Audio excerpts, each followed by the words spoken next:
there's no such thing as a disease. There is such thing as a diseased person. And that may not make sense on the surface, but what it means to say is we often look at disease. Oh, I've got diabetes. Okay. I've got cancer. I've got a particular type of cancer. I've got atherosclerosis or heart disease. I've got high blood. Lyme disease. Exactly. So we have all of these different conditions, but the treatment is different for different people. No, and we see that there's anywhere for medications, it can be up to an 80% non-response rate. It can be and standard across the board for exercise and nutrition. Welcome to the Everyday Epigenetics Raw, Real, Relatable podcast. I'm your host, Susan Robbins, epigenetic human performance coach. This is where we discuss all things lifestyle, environment, food, exercise, work, mind, and social interaction as they pertain to epigenetic expression in a way that's relatable to everyone. So if you're ready to start viewing you as an individual, take control of your life and health, and get results, buckle up. Here we go. Welcome to the Everyday Epigenetics Raw, Real, Relatable podcast. I'm your host, Susan Robbins. This is the place where we talk about everything lifestyle and environment and how it relates to our genetic expression.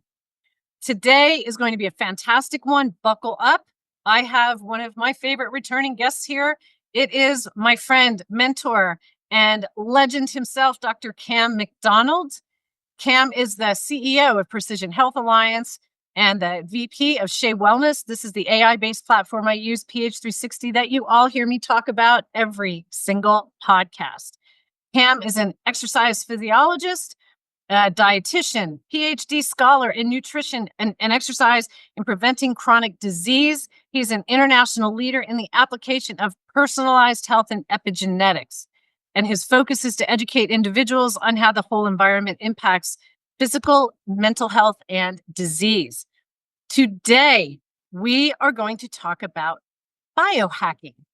So really, if you are out here listening to all the podcasts, reading all the books, listening to the so-called experts on all the things that you should exactly be doing to increase your longevity and your wellness, listen in. Because it's not the strategy if it's not right for you. And we are here to talk about this today because there is not one thing that is right for every single person. So if you're doing the cold plunge, if you're doing the grounding mat, I have a personal story there. If you're doing the intermittent fasting, the high protein they're calling for now, or the keto carnivore people, please take a listen here, because we're going to give you some great information of why it may not be the best for you. And this is what personalized health is. It's not out there trying every single thing and seeing what's going to stick to the wall when you throw the spaghetti at it.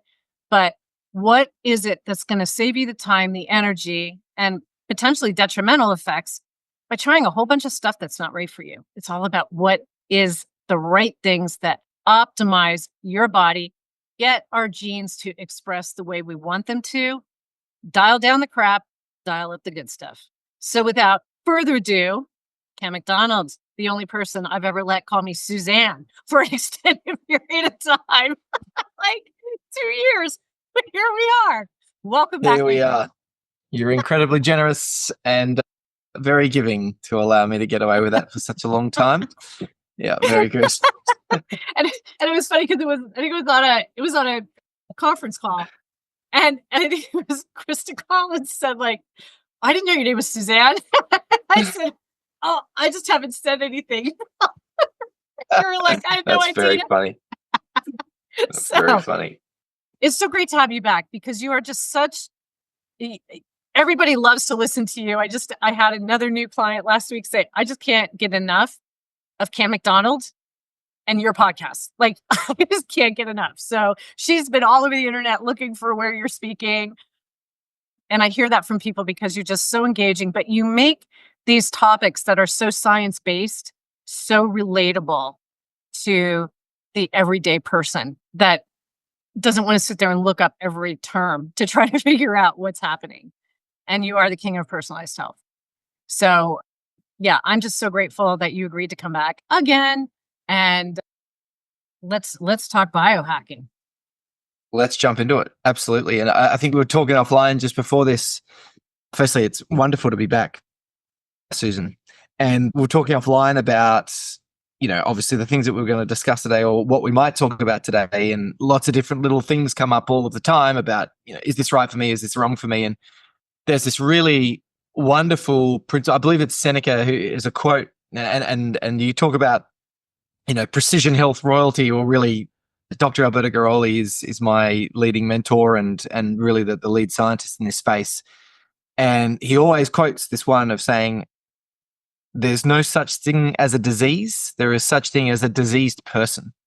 And that may not make sense on the surface, but what it means to say is we often look at disease. Oh, I've got diabetes. Okay. I've got cancer. I've got a particular type of cancer. I've got atherosclerosis or heart disease. I've got high blood Lyme disease. Exactly. So we have all of these different conditions, but the treatment is different for different people. No, and we see that there's anywhere for medications, it can be up to an 80% non-response rate. It can be and standard across the board for exercise and nutrition. We've discussed this before. It's a 30 to 50% non-response rate. So what does that mean? It means that you've got someone with diabetes, you apply the strategy. And, someone was reflecting with me just the other day, because we're doing a study in diabetes right now to eliminate these non-responders. But someone said, oh, yeah, they're regressing diabetes in the UK. And I said, oh, yeah, what was the non-response rate? Oh, it was 34%. So that's great. But one in three people still don't respond. And why is that? It's because the way that the treatment is being positioned is for what we think is right for diabetes. However, one person's diabetes is related to maybe they are completely inactive. They've got a whole lot of visceral fat, and it's being driven by inflammation that's coming from that. And they need to really increase their muscle activation. Whereas somebody else is exercising quite well, but have diabetes and it's still severe because the way that they're consuming foods, or the particular nature of the way fats are being processed in their body, or it could even be the circadian rhythms and when they're eating or when they are sleeping. And so when we think about diabetes, everyone thinks, oh, that's simple. I've got diabetes. I've got to fix it using a diabetes diet. But there is no diabetes diet that works for everybody, because the condition is a problem with your body in your unique way. And we need to understand what's the unique problem. If we know that the problem is the fatty acid ratio in your cells, then what are we going to fix? We're not going to go on a low carb diet and do high intensity interval training. We're going to fix the fatty acid profile. And then the problem goes away, because that's the disease for you. This is your disease body. And I don't even like using the word disease, but everybody knows it. So condition, your condition. Disease. Yeah. Disease it's nice when you separate it out. So that's a really important thing, is that just because you have a label of what your body is doing, like high blood pressure, there are 17 different things that could be causing high blood pressure. And so it's not, you've got the high blood pressure as the symptom, but the problem could be that your vessels constrict too much and it leads to more pressure. It could be that you have a sympathetic nervous system drive, and we've got to calm the sympathetic nervous system down, your fight and flight response, and it's not related to your vasculature. So it's not a problem. Like blood pressure is what we see, and we call it blood pressure. Oh, take a medication that solves one of these problems. But rather, what's actually the problem that's going on? Well, the problem is vasculature. We've got a lot of things that can support vasculature. Oh, we've got a lot of things that can support sympathetic nervous system. Completely different treatments for the same condition for different people. And so if you're sitting there and you're thinking, and I love these topics, because if you're sitting there thinking, oh, I've got to do this, oh, and I've just seen this on social media, how have they marketed to you? Have they said, oh, if you need to lose weight, that's a weight loss is a label, but what's causing your weight? Unless they're saying, hey, have you got this particular genetic condition and it's expressing in these specific ways with these specific symptoms, and all of the other things are normal over here, that's the ad for you, right? Like, so, and that's how when often do we see that? We never will, because there's, an infinite amount of ads that could be done to actually support somebody. So exactly. So the idea is, if you take nothing else, I guess, away from the stuff that we're going to talk about today, it is ask the question, oh, were they considering me when they wrote that? Were they considering me when they advertised it? Were they considering me specifically when they created that product? And that's the question we should be asking at all times. Absolutely. I love it. Is it the same thing when I come across people that I'm working with and they say, well, I've been doing this and I saw this and saw this. So I was told to do this. Again, like the diabetes, I was told to cut all my carbs. And a woman just messaged me and she said, well, I'm diabetic. I can't eat any carbs. So she's carnivore with cholesterol well over 300, but it was high before she even went carnivore. And I'm going, oh my God, like this is not, that's not going to go down a pretty road because it's following the generic recommendation of that condition, like you said, as opposed to looking at the person and what are the other things that are going in here. So it's no different when we're looking at what one do you want me to pick one first, or you want to start? Yeah, you go for it. You've got the master list. Let's go. Let's do the cold plunge because that one would wreck me.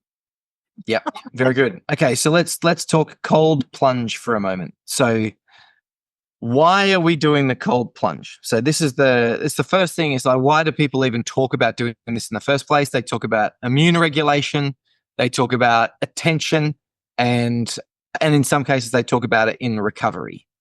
So they're the things that we're wanting to do. Okay, now let's take the immune system, for example, and we're going to talk about some health types. Obviously, you can find out your health types through working. Yep. Hit me up or listen to our first 2 episodes. Yep. Exactly, yeah. So a sensor, for example, what really regulates their immune system is warmth. So sensors have an incredibly delicate system when it comes to if they get too cold, they stay cold. And you'll know it. If you're one of these people, you walk around in summer with a scarf on in case you walk past a door that blows air conditioning onto you. You know, I know I'm always cold. Like right now in Australia, my folks live in a place in the tropics, essentially in Australia. And Dad's saying, oh yeah, we're turning into, half melted ice cream, even with the air conditioning on. And mum, the sensor goes, I'm not, she chirps in because she's a sensor and she loves the warmth. Now, what's interesting, there's a methylation relationship there. There's importance with what happens in methylation when your body is warm enough. But a really critical part of the immune system for a sensor is the time between 11 and 1 at night. And if they aren't warm from 5 p.m. onwards and they don't stay warm, then their immune system doesn't kick in properly. So let's say that we now go, oh, we should do some cold immersion.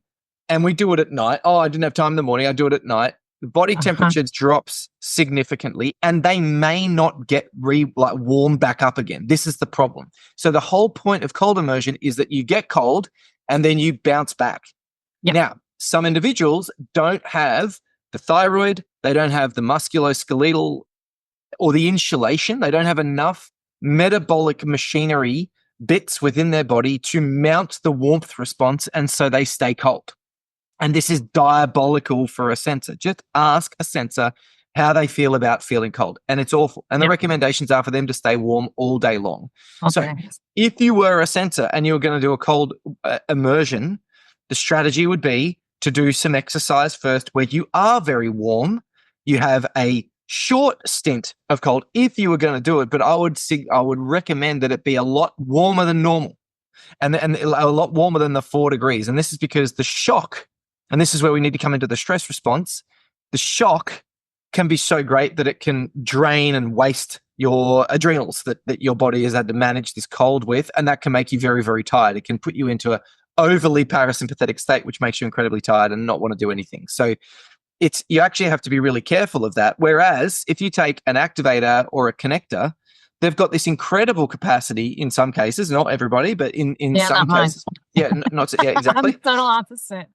But in my experience, generally, and this is why it's so important that we personalize, and this is why even the health types aren't specific enough. Yeah.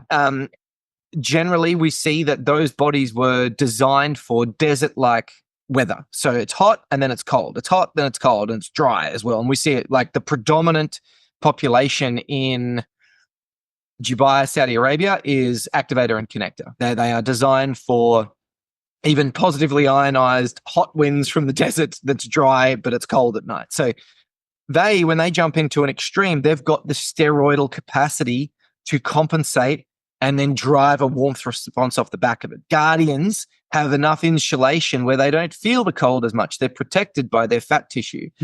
Diplomats are a combination between guardian and sensor, and so they can really vary in the way that they respond, and they can be very cold. They don't have the same thyroid power. They don't have the same musculoskeletal tissue. They don't have the same steroidal function that can drive that stress response back up and warm their body in a recovery as well. But if they're very, very fit, or if they've just come from exercise, they might be able to tolerate it then. So just from an immune system perspective, there will be huge variations. Like if we're trying to create an immune response, which is the whole point, we're doing it for health, right? It's not just get cold for cold's sake. Well, it can actually be genuinely detrimental to a sensor. It can be detrimental to a diplomat. We'll talk about circadian rhythms in a second and how that can affect them. It might be received better by some other types as well. Like as a crusader, I get a lot out of it. But at the same time, if it's cold, like I need to be warm before it happens. Otherwise, I stay cold.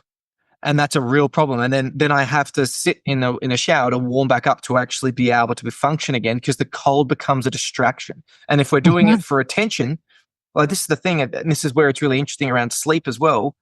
And if you want to jump in at any time, if you want to jump in, please do. You're good. You're good. Okay, cool.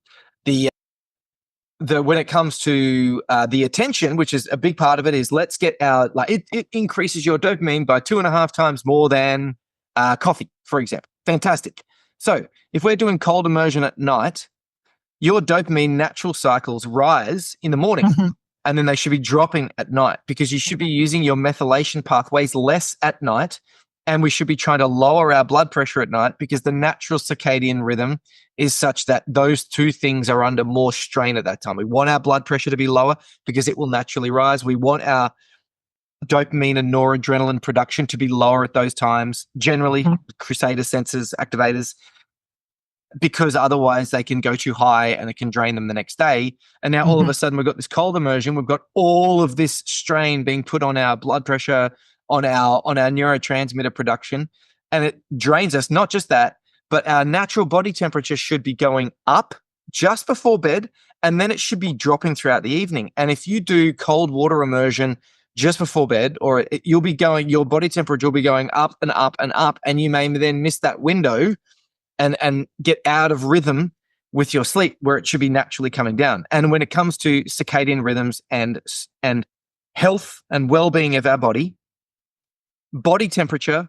and sunlight are the top two primary zeitgebers or time givers of our body. We all think about the sunlight, but we forget about body temperature. And if we start messing around with our natural body temperature and how that's fluctuating throughout the day, it dysregulates our circadian rhythm. It throws off our digestion.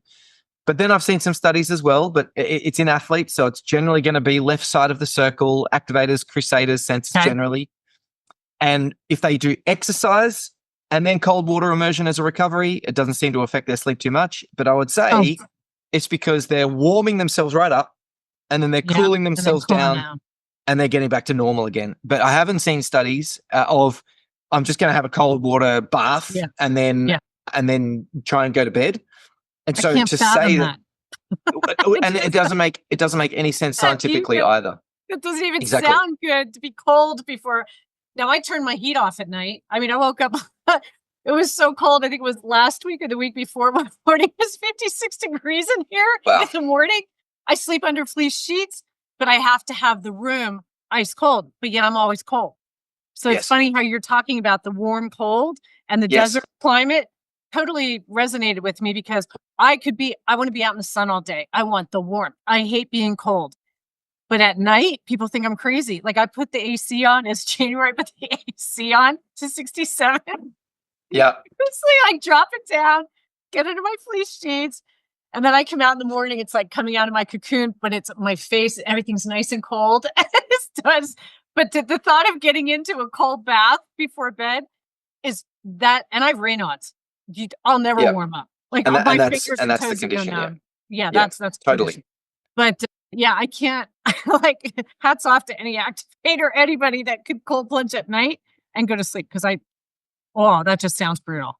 Well, and this is where it might completely exhaust you as well. That is another way. But that's not what we want.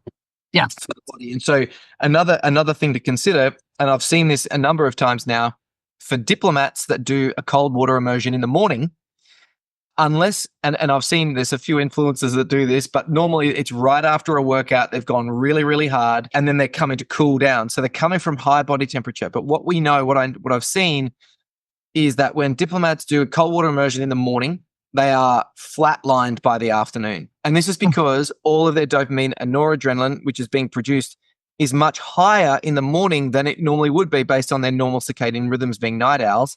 And so when they started doing the cold water immersion at 2 p.m., which is the time when their body's about to shift into gear and really start doing their work for the day, they've seen huge changes in their energy levels. So it's not just a matter of, is cold water immersion good or bad? It's, when is the circadian rhythm going to best support this individual? And it's going to best support, if you're going to do it for a sensor, it would be in the afternoon where our body temperature is naturally higher rather than first thing in the morning. Or if you had done something to really warm you up and you're having a short, but this is where we need to be considering, what time of day am I doing it? How warm am I before I get in? When am I sleeping? How are my symptoms going throughout the day? And often people don't blame, same with diplomats and exercise in the morning, they don't blame That's what I was thinking. On the morning exercise. They don't blame it on the cold water immersion. They go, I'm doing everything I possibly can, but it's actually the thing that they're doing for their health is the thing that's flatlined. Exactly. So if all of this has been like, oh man, what do I do? It's like, well, listen to your body first and foremost. And if you've got a shape profile, look at the times when your body should push the most. That's when you're going to be most competent to tolerate a big stress on your system. And you'll see with guardians and diplomats, it's in the afternoon, sensors, it's in the afternoon. Crusaders and activators and connectors can tolerate some stress in the morning.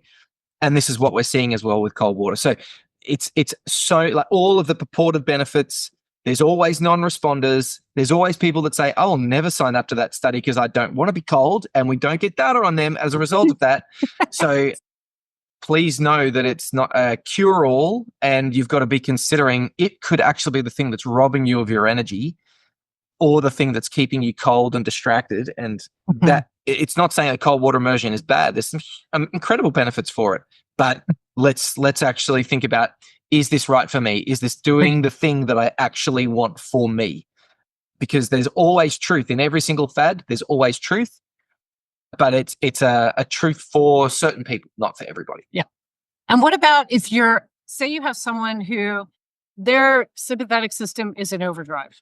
Like they're under a tremendous amount of stress, trying to activate the parasympathetic system. Is that cold plunge beneficial for that person at that time? Or is something like, I actually did deprivation tank last week. And I think I messaged you. I said, look, I can't even talk because I needed to try to activate my parasympathetic. My sympathetic system's been in overdrive. So I went in this deprivation tank. It's warm. The water's warm and you just float and the lights are out and there's nothing. And I mean, I had to train myself as an activator to do that, like to be able to sit there in nothing and turn my thoughts off. But again, like, now that's warm water.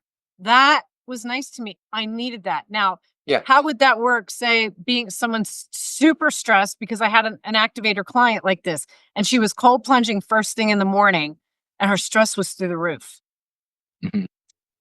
So that's a good question. So generally I'll answer that in, cold water elicits a stress response. Stress response. If you are stressed, cold water will increase the stress in your system while you're in the cold water, just like exercise does. Exercise is very anti-inflammatory after the exercise in recovery, not during. It's a stress during. And so if you, and to say that I want to use the cold water to relax more, that relaxation is an exhaustion. So what happens is, to tolerate this stress response, you have to activate your adrenal system, you have to activate your sex steroids, you have to increase your thyroid to manage all of this temperature change. That's a stress response. And some people have less energy that they can draw from their adrenals, less energy that they can draw from their sex steroids, depending on how they've developed throughout their time. And this is what we predict with the platform. So sensors will go into a full-on parasympathetic shutdown almost. It will be related as a strong fatigue. So the way that you're getting there is, oh, I can see that your nervous system's hyperactive. I'm just going to burn your nervous system out short term so that you are forced into recovery. And I will say, for a crusader, for example, that can actually be a good strategy. One of the strategies we have for a crusader is to put them on a wobble board, one-footed, for 10 minutes, like 5 minutes each foot. And what that does is it neurally fatigues the crusader, and that then makes them shut off. But we only do that when they're in stage 3 stress and they're in burnout. Like, we have to turn their brain off and we have to neurally exhaust them to do that. So it's like fatigue the thing that's overactive. Which is the brain. Yeah. Exactly. So whereas for the cold water immersion, like when we talk about, well, I need to rest and recover. Well, my initial inclination to that is, well, we'll put your body into a state of safety. Safety is where you heal. Safety is where you process trauma. You can't process trauma when you're in a state of stress. You can't reflect when you're in a state of stress. You can't.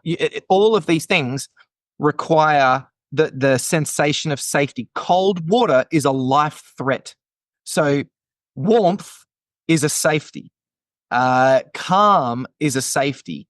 Deep, long exhalation, box breathing is a safety, to say, because I'm breathing so deeply through my diaphragm, I'm really slowing down my out breath. I'm building up my CO2.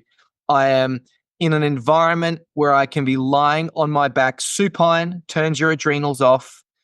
There's no input because light actually increases the activity in your brain. So sensory deprivation, if you feel safe in that, like a float tank is a nicer way of saying it, but it's the same thing. Yeah. A float tank, if you feel comfortable in that environment and you can do breathing and reflection while that's happening at the same time, that is how you can get your body into safety. But for somebody else, it could be like, scrap the float tank, scrap the cold water immersion, and call your best friend and vent it out, or go for a walk in nature as a diplomat. So that the activators and connectors are calling people. The crusaders are rewriting their priority list and maybe doing some yoga and stretching themselves out. And a sensory deprivation tank isn't as effective for us, a crusader, as being in a warm room and doing mobility work, because a lot of their stress, the neuromuscular activation of their stress means that their body tightens up and they need to actually release their body to experience less stress. So once again, it's the person has a problem. Let's fix the problem. And as soon as we start, and you can see how I'm going with this, as soon as we start talking about cold water immersion, we start thinking, well, why are we using this? What are we trying to treat? And if we had this person and we had this problem, we wouldn't even consider cold water immersion, because that's not the problem. It's not a lack of, sympathetic activity. It's I'm too tight, or I'm too tense, or I don't feel safe. I don't feel socially connected. I don't feel like I belong. Like, these are the things that are driving stress for us as well. But it's just easy to jump into a tank, go through a stress and go, oh yeah, cool. Now I did something for myself, when actually, in fact, like, is it actually the thing achieving what you're trying to do? Yeah. I love it. Okay. Let's go to the next one. How about the grounding mats? Yeah, that was a long one, eh? Yeah, cool. But this is a big one, because you see all the influencer every time and I never go onto Instagram, only if someone responds to something I put up there. But I look and all of a sudden there's Dave Asprey or one of the other influencers, and they're talking about their plunge, and everybody's like, you should all be doing this. What's wrong with you people? So that's why I see it. It's so much, and everybody's out there getting their tanks. Rogan talks about it. So all the big ones are talking about it, but yet I knew that it wasn't right for everyone. And so I think that's a really important one for people, because then they beat themselves up about going, but I don't feel better, or I might feel worse. So that was a good one. All right. The grounding mats. Yeah. So, what's really, really fascinating, and our team has actually done some work in this, and that is, this actually goes into, so the principles of grounding mats is that it allows you to get back in resonant frequency with Mother Earth. And this is not woo-woo hip It's stuff. not woo-woo. This is actually verifiable quantum physics, neurophysiology, electromagnetic radiation in you and the Earth and the body, and how it all works and how we're connected as a species. It's absolutely fascinating.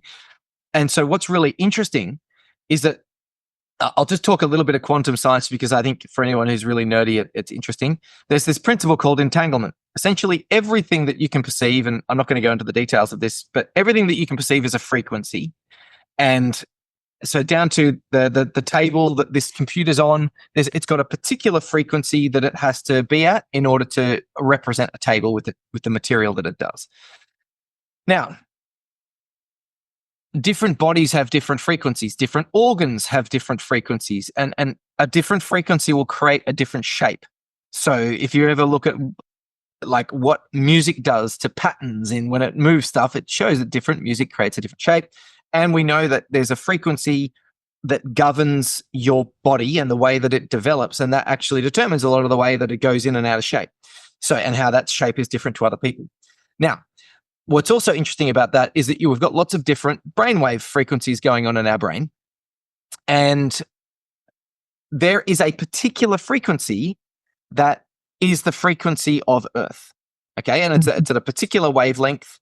What our team did, they had a bunch of people with a very, very powerful bit of equipment that looks at micro frequencies and, what happens to the body when you submit a body to a certain type of micro frequency. And they found that if you submit an individual to the Earth frequency, then even after that frequency is removed, it stays in the body. It stays present in the body. I just heard that for like a couple of hours up to, yeah, right? That's right. Whereas if you put a random frequency into a body, it disentangles itself and it goes away. So we have a resonance to the Earth. There is a vibrational frequency that when we are feet planted on the Earth, it actually has health effects for our body. So subtle, but still health effects. You can be standing on Earth and eating 1,000 chocolate bars. The chocolate bars will win. However, it's another factor as to why we need to get into nature, why it feels good in nature. This is common sense stuff, but this quantum physics is helping us understand this. Even just normal frequency physics is helping us understand. So that's the first instance. So when it comes to a grounding mat, we've got to be thinking, what is the grounding mat doing? The grounding mat is trying to, because the Earth's rhythm is slow and it's steady. And that is, if we were to think about the health type that is most grounded, it's a guardian. Guardians are very steady. And we think about all of their behaviors. I've got to be steady. I've got to be consistent. If you put them on a march, they can march for days. Forever. Yeah. The rest, because they've just got this steady rhythm. It's very resonant with who they are, but they've also got the energy systems that support them to do that as well. It's all connected. So then we have an activator, for example, and different people have different experiences with this. And I actually was online with one of our community members the other day, and she said, I am having insomnia as a relation to my grounding mat. I was like, okay, that's pretty interesting. Horrible. And so we looked into it, and the resonant frequency of an activator is so different as far as like to the Earth, as far as, and because she was quite a stressed, overwhelmed activator at the same time, there's a few things going on for her. What we were finding is that the grounding was almost too intense. I've got her natural state right now is to be active and to go and to do all of these things. And this is like the sensory deprivation tank saying, slow down, do nothing. And her body was saying, this doesn't feel good. It's like when you exercise for the first time. I haven't exercised. I've sat on the couch for the last 6 years. I get up, I move. Everything hurts for the next 3 weeks. Okay. But then as you do it more, your body goes, okay, no, I've accustomed myself to that. I'm actually benefiting from this now. And that's exactly what happens with this individual as well. So instead of trying to sleep on the grounding mat at night after she's been like madly running around, it was totally opposed to her natural state. She started using it for 10 minutes under her desk, during the day. Yeah. And then she would just increase that time over time. And then she stopped getting that sensation because she was starting to get the benefits, or she was starting to experience a tolerance for it as well. So she was okay sleeping with it because, of course, Not yet. She's just using it throughout the day. Okay. Because I go big or go home, right? I just hear all the great things about the grounding mat. Yeah. So I was telling you before we started here, I didn't buy just a little grounding mat. I bought the one that fits my whole queen size bed. Right? And I put it on the first night, and I'm hearing all these things about, oh my God, the best sleep ever.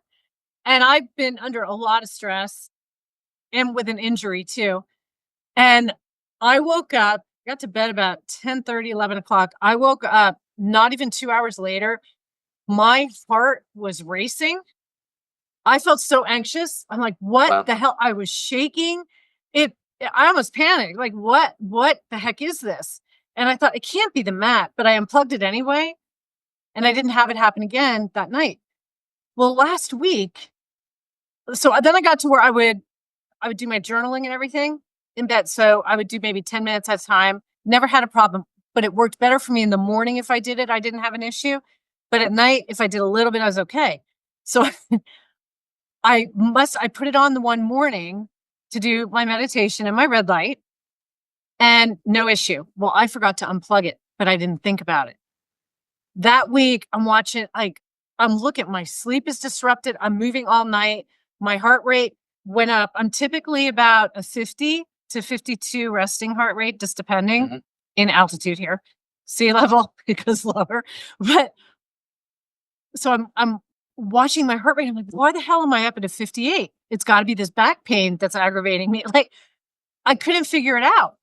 And this was like 3 nights that it was just awful between that and this back pain. And I'm looking, where's that cord? And it was plugged in for 3 freaking nights. That's how much it, like, I'm sleeping 8 hours with this damn mat on.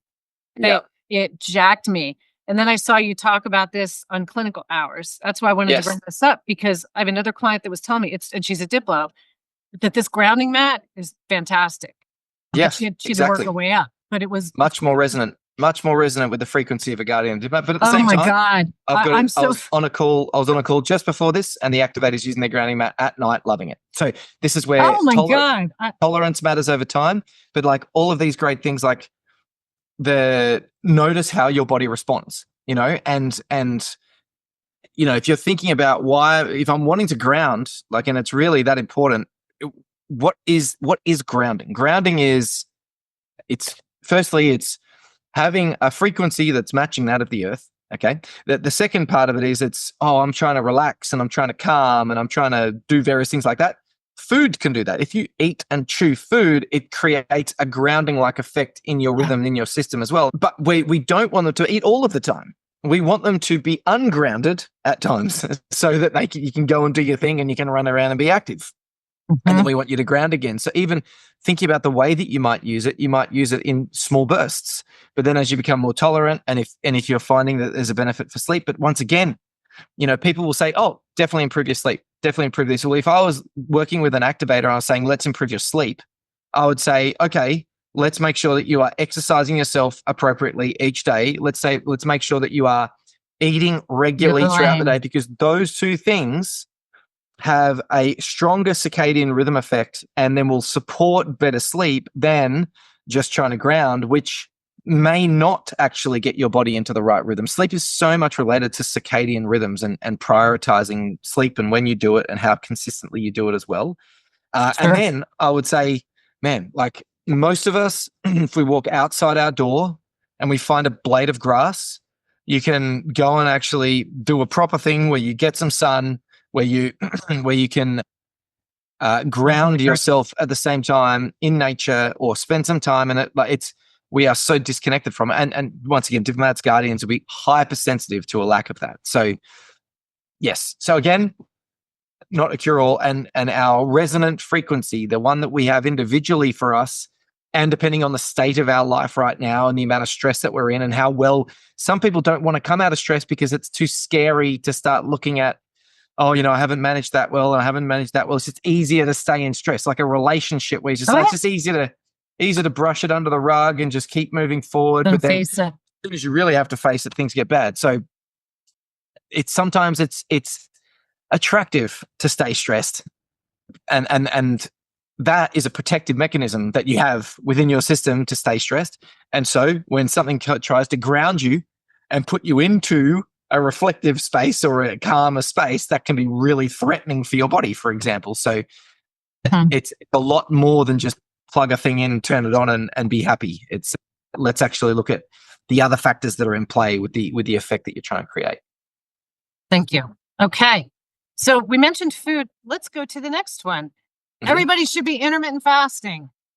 Totally. For different times and different ways and in different methods. Yes. So kept me fat. Kept me fat and tired. Intermittent fasting, obviously there's a number of different methods for fasting. and I see regularly people are doing, like, they call intermittent fasting the same thing as time restricted eating, for example, like where they say, yeah, I'm only going to eat in this window. Intermittent fasting, some people also talk about it, even though it's not all of these are accurate, but people use it for a whole lot of things. It's like, I'm going to eat 5 days and then I'm going to have 2 days of fasting. So essentially, what are we trying to achieve with fasting?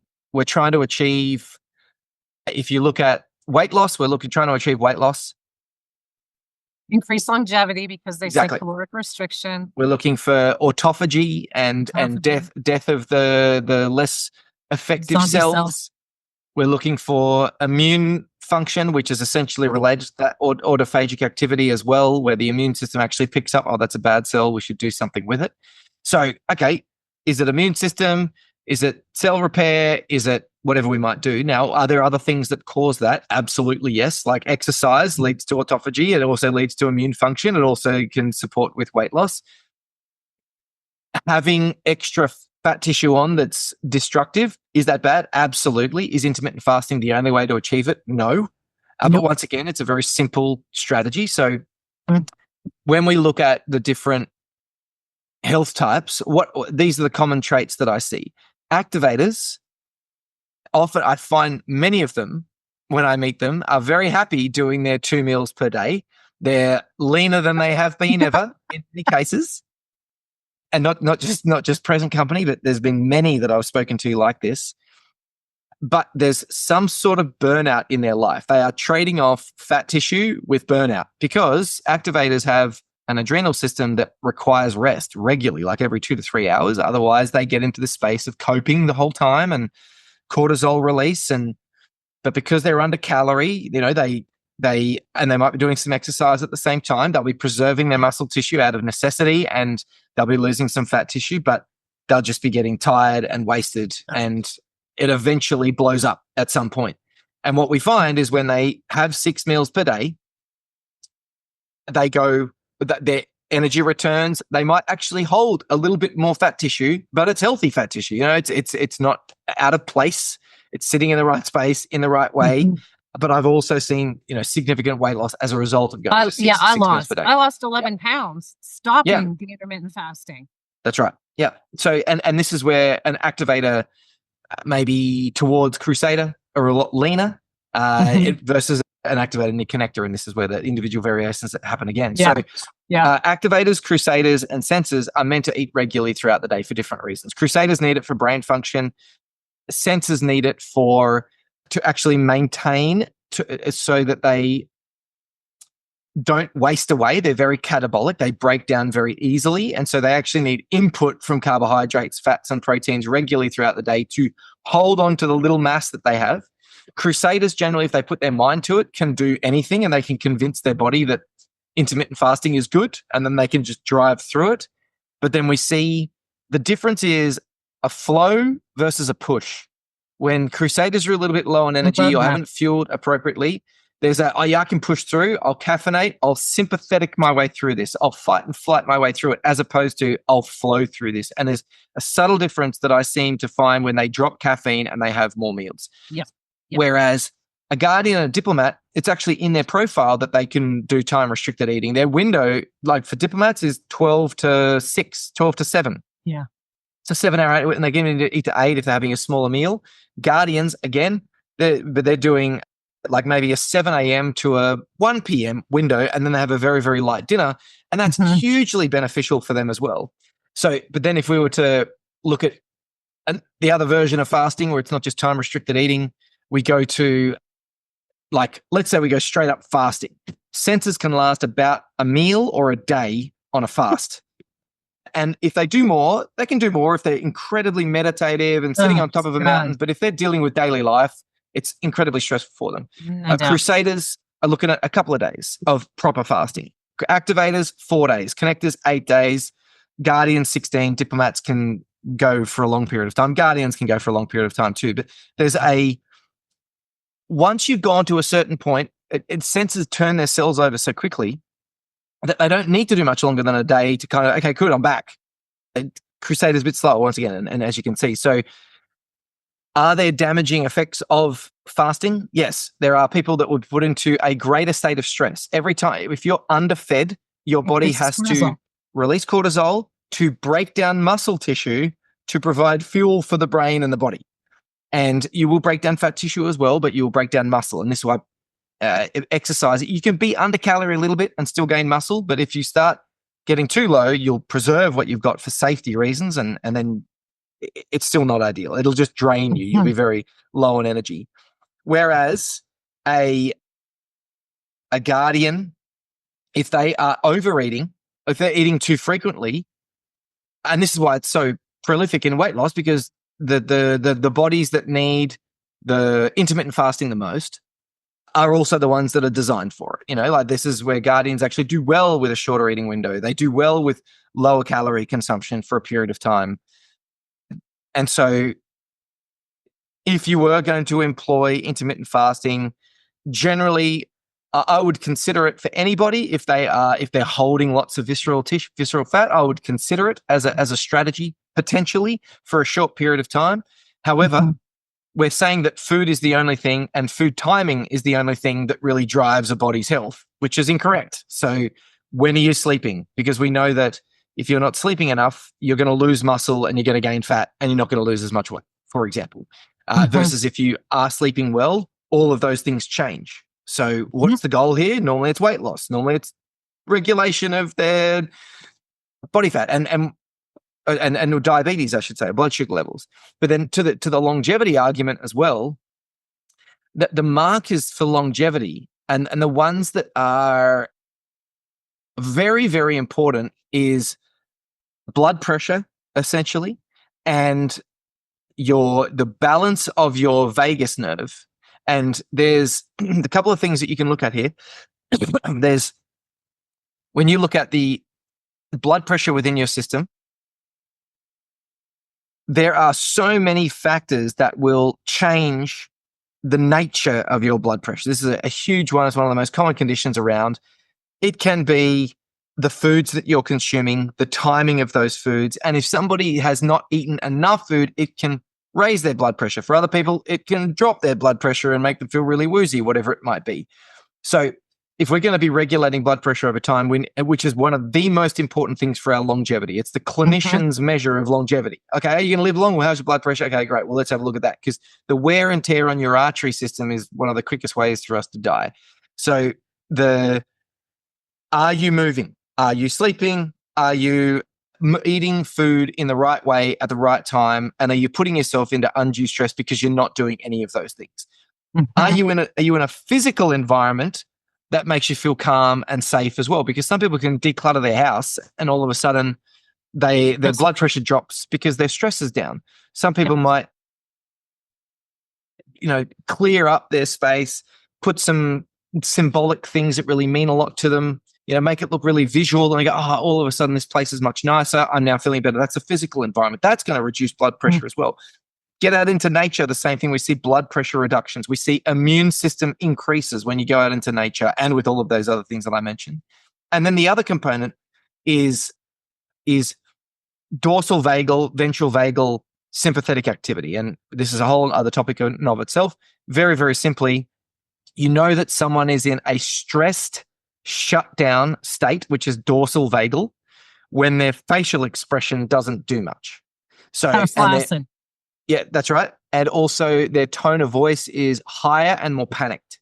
And so the dorsal vagal system is a community reference point. Because if you turn around and there's a lion behind you, your face looks dorsal vagal and your voice is, there's a lion over there. Like, this is a problem. And it's designed for a community connection to say, one of our communities in stress, we all need to be on alert. That's what this system is for. And so what's so fascinating about this is that the ventral vagal is the other side of it. That's like social and happy. It's like you're with your best group of friends. You feel fantastic. You feel like you belong. Everything feels wonderful. So that's a nice state to be in as well, or that is the state to be in. And this is where you'll experience great facial expressions, welcoming facial expressions, great tone of voice, things that allow you to communicate and make people feel at ease as well. And it makes it easy to connect. Now, one of the problems with longevity with this particular thing in relation to longevity is we live in little nuclear environments now. Even though we've got more people available to us than ever, we are less connected. So when you have a dorsal vagal face on, a stressed face, everyone thinks, who's that weirdo? I'm not going to help them out. I'm not going to make them feel safe. And so people stay in their state of stress. So when we start talking about, what did we start talking about? Fasting, and we're doing it for longevity, do you actually have friends around you that are treating you well? But do you have people that are giving you that really powerful energy? Because that's going to change your nervous system and have a greater preponderance. 100%. We look at all of the survival longevity studies. You can give someone a plant Community. at 70. You can just give them a plant to look after, and their survival increases because now I've got something that I connect to. And take care of animals, any of that. And more science is showing us now that plants can actually sing and make all these kinds of sounds as well, which is really kind of fascinating. So, but then an animal is a step up again, and having a community around you is a step up again. And all of the longevity communities, they've all got different diets. And I will say they're not fasting. They have got a community, like in Okinawa, they have friends. They have a micro cluster of friends that they keep for the rest of their life till they're 100, 110. Yeah. And they are seen for their wisdom. They're asked to have purpose. As soon as something loses its purpose, then it loses it's part of its connection to itself, and it'll start dying. So when you have a purpose of sharing wisdom, and if you truly want to focus on your longevity, treat your parents better. It's one of these things where we all get stuck with, I've just got to have red wine to get my resveratrol. I've got to make sure that I can get my NMN. And NAD plus. Exactly. I've got to do all of those things. But in the meantime, I'm not actually working on my relationships, which is then systemically causing stress, undoing all of the things that you're trying to do in the first place. So why are these GLP-1s? Exactly. To try to do something where I say, come and work with me, because if you can take these things, but if you don't address your lifestyle according to how you're created, you can take every one of those supplements you just said, or any peptide, anything. And I just talked about this on a podcast this morning. You can do all the stuff. I had people come to me when I was doing the True Diagnostics reads that they're like, I read Peter Attia's book. I'm doing everything he said. I'm following David Sinclair, taking all his supplements, but yet they're aging more rapidly because it's not about that. Sure. They a lot of them crusaders, intermittent fasting on a keto carnivore. Oh God. So let's actually roll into that one because this one is another big one. And this is where I get the majority of my people are Diplos and Guardians because they're in these high stress states and they're insulin resistant. Triglycerides, cholesterol through the roof, the blood sugars, it's just bad. And so they're just told to go low carb. And I think I told you earlier that I had one that told me I can't eat carbohydrates. I'm diabetic. I can't eat any carbs. So I'm carnivore, but yet the cholesterol's through the roof. So, and this is what we hear from so many influencers and the biohackers is high protein. Hey, ladies, everybody, you need to be eating all this protein several times a day. Supplement your meals with extra protein, and they're getting fatter and they're getting more tired and their numbers are getting worse on the labs. So talk a bit about these high protein, high fat, the carnivore keto type things in reference to not being ideal for, I think pretty much anyone, but for certain people, or at least for long term. Yeah, well, the long term is probably the key. And that's where, like carnivore diets, we don't have long-term data. Like firstly, no long surviving civilization is carnivore. As far as like in modern times, that's very important. That's like a epidemiological point of interest. Secondly, we haven't done long-term studies on carnivore diets, and generally they've got some sort of condition that, like an autoimmune condition, often. Yeah, that's the problem highly that people inflammatory. Are doing it for. That's right. Yeah, bring down inflammation. And definitely. And then the argument is that plants are full of toxins and those toxins create inflammation and whatever it might be. So generally what we're seeing in our data set is that if they're tolerating a carnivore diet well, it means they've got a significant flora issue in their microbiome. So if meat is the only thing that's satisfying them, then there's some issue with their microbiome that needs to be resolved. And so it's a patch, and there are people out there that have been on it for 7 years, and they are experiencing absolute health. And then I will also say there's people out there that are on vegan, and they are in their best health ever. Same thing. Yeah. Exactly. Yeah. And so it's which one do I choose? It's like, well, let's have a think about who you are. So protein is very, very popular because it's satisfying, because it stimulates muscle growth and makes you feel full. Obviously, that's the part of the satisfying bit. And it's tasty. Like, people actually like coming at it. And it's relatively easy to do. It's relatively easy to do. Was it designed?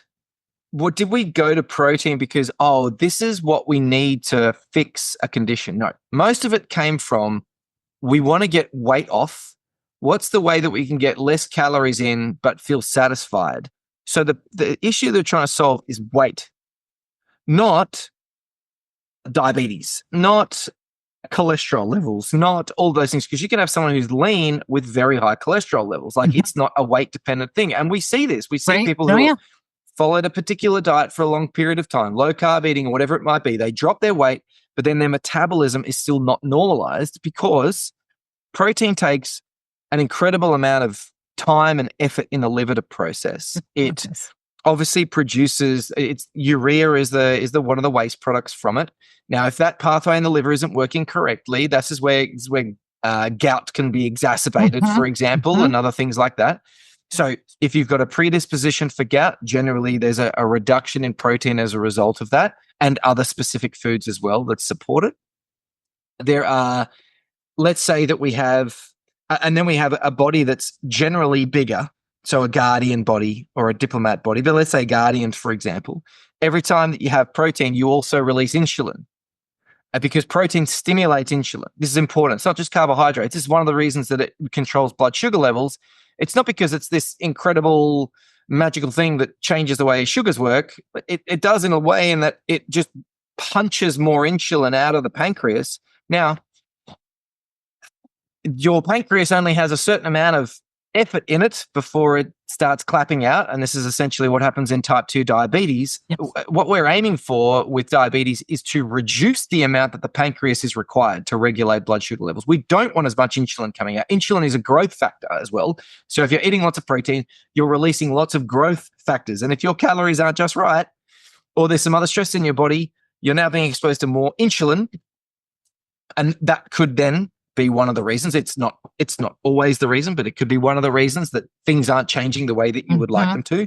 But I would be more interested in the relationship between how your liver is working, how your pancreas is working, and also what's happening in your bowel. So what we know is that if meat ferments in the gut, there's waste product from that. There's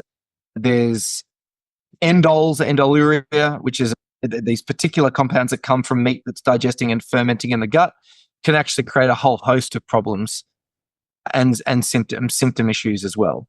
So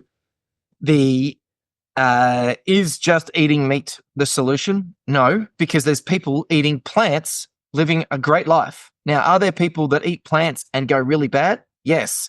Does it take a couple of years? Yes. And then all of a sudden I'm clapped out, I have a bit of meat, it's like I get all of my energy back all of a sudden. And the same thing goes for, carnivore. If you try it temporarily and there's a benefit, I would be encouraging you to think, right, well, how can I slowly feed my microbiome back with health, like with plant fibers again? Like, there is no dispute that plant fibers are a very, very, very important part of our life. Yeah. So there is no person, well, no recommendation within our platform of that is on meat only, because there's nutrients that are outside the meat that are very important to get for our best health. So can you feed it back in? Can you gradually move it back in and test things as you come back in so that you're not flaring symptoms, obviously? But what else are you doing? Like, what else are you doing about this? Are you reducing your environmental stress? Are you looking at mold? Are you looking at the place that you live, the sleep that you're in, the humidity that you're in? We've had an individual with rheumatoid arthritis, and we sent her away on holidays. Rheumatoid arthritis is worse in humid environments. and we Oh, sent her really? away. Yeah, we sent her away to a dry coastal environment for a holiday with lots of garlic, which also has a natural drying effect as well. And her symptoms went away. So then she came back home into the humidity and her symptoms came back. again. So Wow. what are you actually looking at? Because you could be eating carnivore diet saying, right, great, I've solved the problem. But actually your body's still copying all of this. It's still having to manage the strain of this humidity. It's just not showing the signs in that condition anymore. So is it your living environment? Could it be a dehumidifier that is actually the thing that you need, not a planet's worth of tri-tip or whatever? So I don't have a problem with people eating meat. I don't have a problem with people going vegan. I don't have a problem with even people trying carnivore, but it's like, are you looking at the whole picture? It's just that our scope is so limited. And I would say that people aren't able to ask the right questions of even medical practice. And this is what we've got Clear for, which is a medical platform that essentially covers all of these things. What are the differential diagnoses for this individual in particular? What are the tests that I should be doing for that? What are all of the considerations that I should be looking at for this person in particular? And it will then rank and file based on what's actually coming up in the phenotype. And this is what it needs to be. This is what it is right now, but we just need to make more people aware of it. So yes, it's always more than just the thing. Okay. So they're my big ones. Do you have any that you're seeing that you want to talk about? That's a good question. I wasn't prepared for that question. No, I put you on. I didn't give you any. We've had no prep people for this. He's just been doing this off the top of his head. And then I say, hey, Cam, do you have one you want to talk about? And now I stump you. Probably the 5 a.m. club type thing. Oh, yeah. The early to bed, early to rise. Yeah. So, and this is interesting because I had a husband and wife come on to do pH only with me. And I onboarded her Monday to 60 Guardian, onboarded him today to 70 Guardian. And the labs are not good. They are up to do stuff at 4 a.m. Mm-hmm. And I was like, oh my God. So I told her first, and he says today, he's like, well, we're up at 4 a.m. And I said, yeah, and you need the slow start to the day.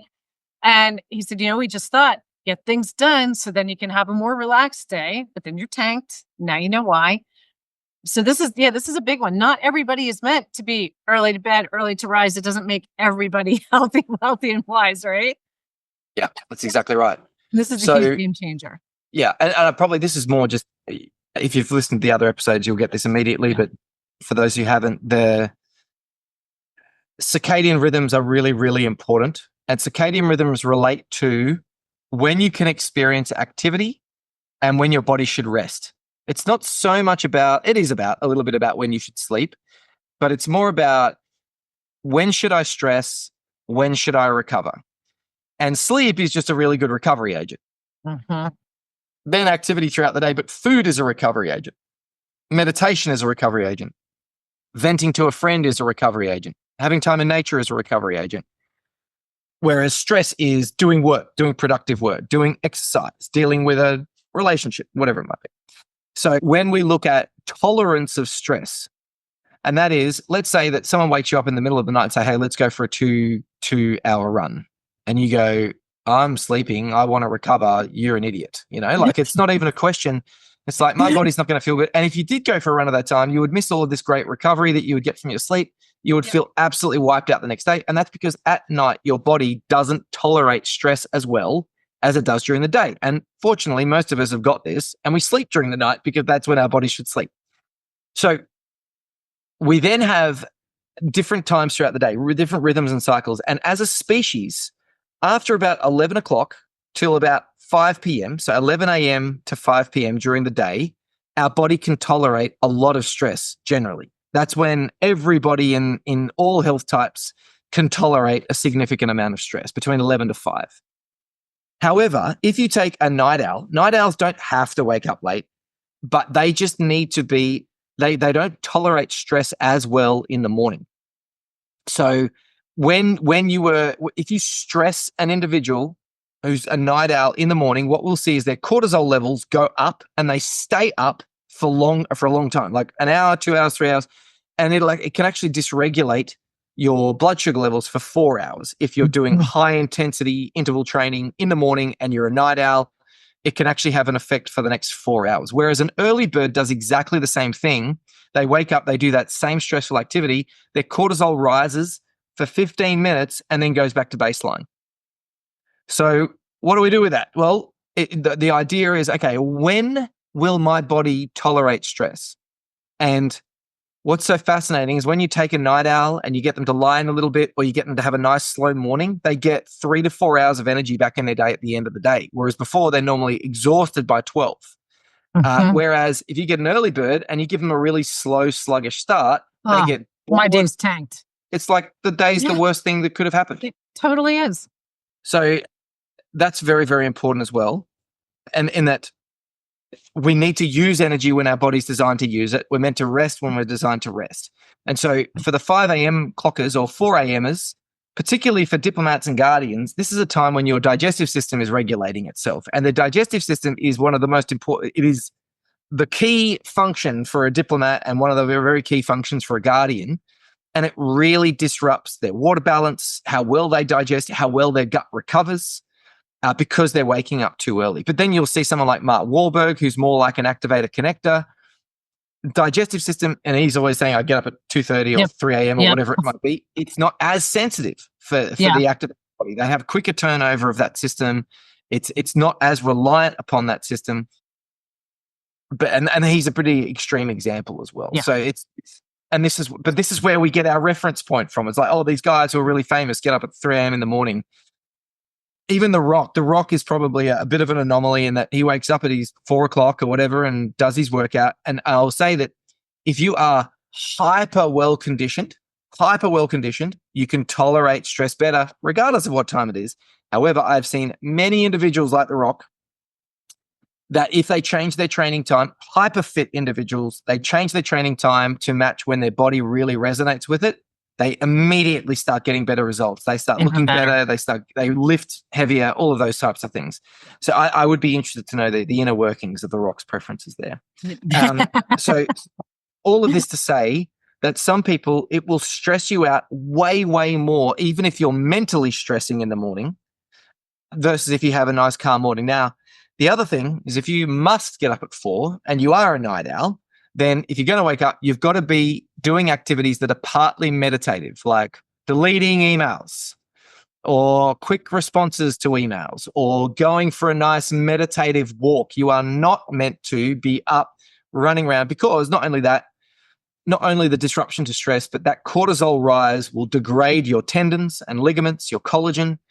That then predisposes you to injury, and you're already predisposed to injury, and you're making it far worse by doing it intensely in the morning too.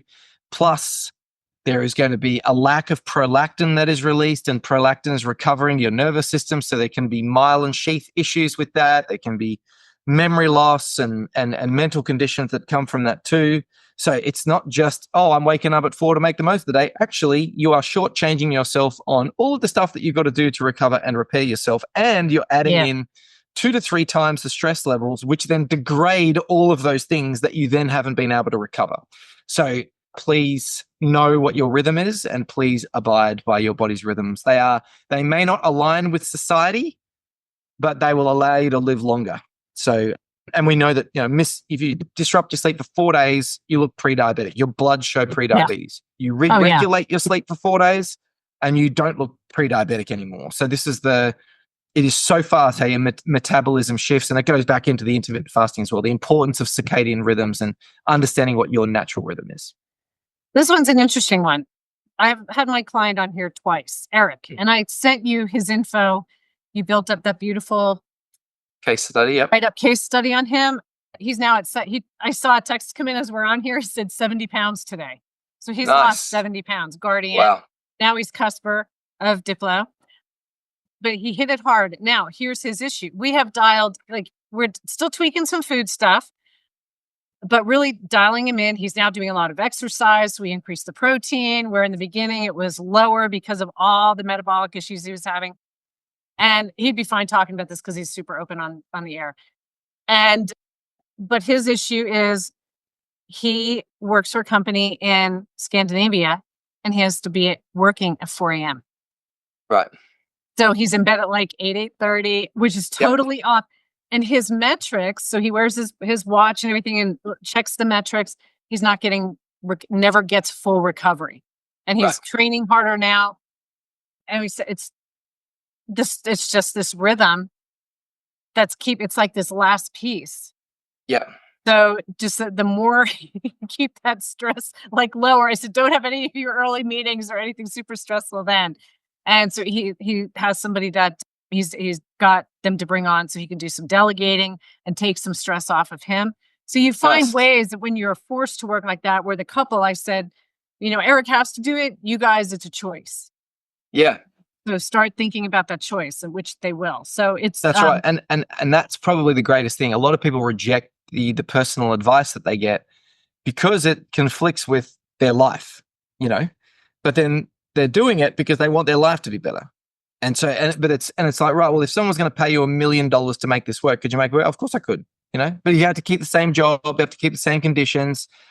I definitely could. It's like, great, let's use that mentality. I use that mentality with my son all the time. I go, mate, do you want to try this on? So I'll pay $1 million. He's like, okay. Like, it's just you got a complete mental shift as soon as there's a goalpost there that actually apparently means something more than your health. But I totally understand that. Not everyone is thinking about their day-to-day health and what impact it has on them. So there are things that can be done. We've got people that, make some small adjustments like Eric has, right through to I'm actually going to move where I live. I'm moving like 2,000 kilometers away to be in a better environment, a better climate, a better lifestyle for who we want to be and what's best for our biology. Like, you can make that type of change. It's very, very powerful. And one thing I'll say as well is the ownership of a program is very important. So people often don't take ownership of the advice that they're giving. So they're given some advice. Hey, this is the time when your body is actually best.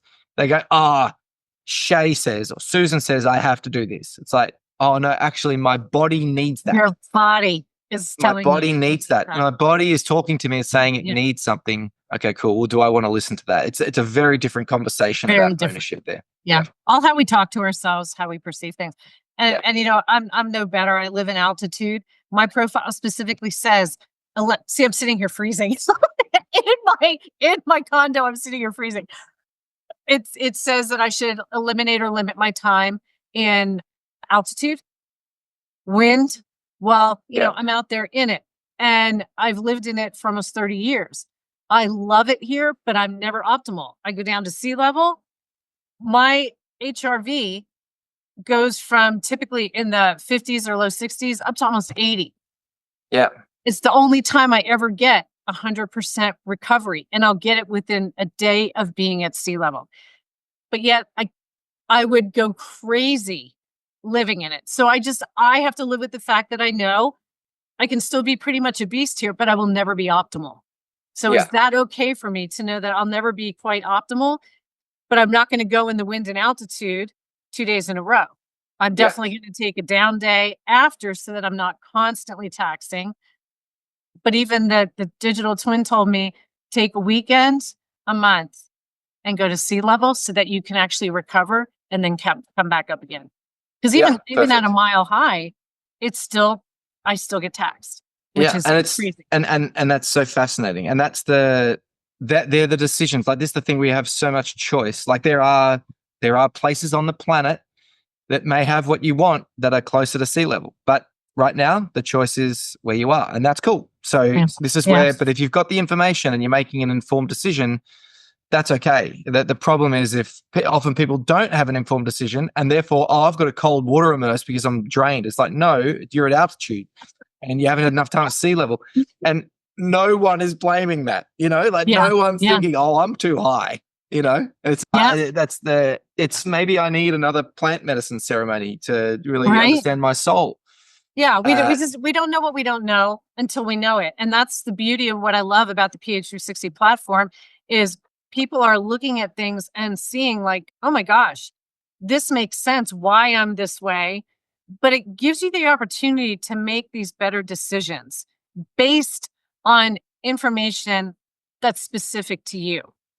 With what do you want to do with this information? Now you have, where before we don't have it. We're just throwing the stuff at the wall to see what sticks and taking the guessing games. I mean, it's allowed me to take the majority of my clients to 3 months, where I used to be 6 to 12 months. I have some that are longer. Usually a Diplo or Guardian, they're a little bit slower. They want to take their time. But I mean, to be able to cut things in half because you take the guesswork out and really understand what's right for you. And that's the beauty of this. And that's why I did this podcast, to let people know this is here. So thank you so much for your time. I think that's amazing. 5 awesome things we covered that everybody's hearing about out there and they're so confused about. And thank you so much for clearing all that up. I just love having you on, and you will be back. I will be. Get enough of McDonald. Maybe we could do a part interview with the AI, like the Shay AI as well, like the video version of it where you can actually talk and ask questions.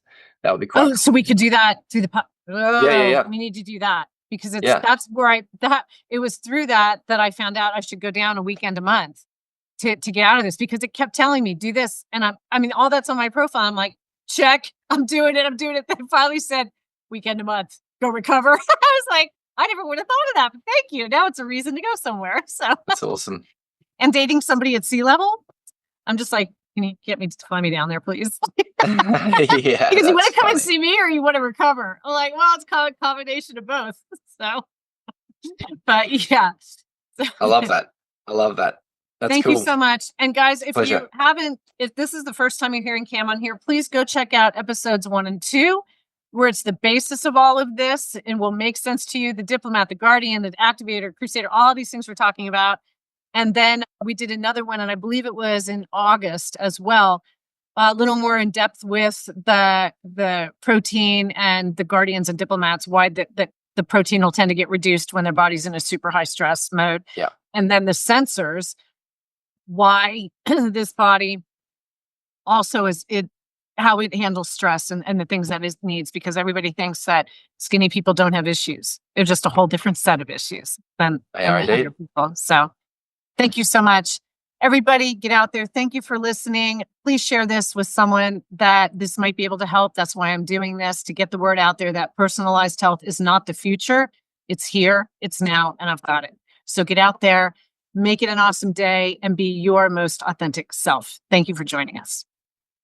Thanks so much for tuning into my podcast. If you enjoyed this week's episode, I'd love for you to share it with someone who would find the information useful. Also, if you can leave a review wherever you listen to podcasts, it'll help the information get out to others. You can check out my podcast site and sign up for my newsletter for updates and upcoming shows, and that link is in the show notes below. But go make it a great day and let your authentic self shine.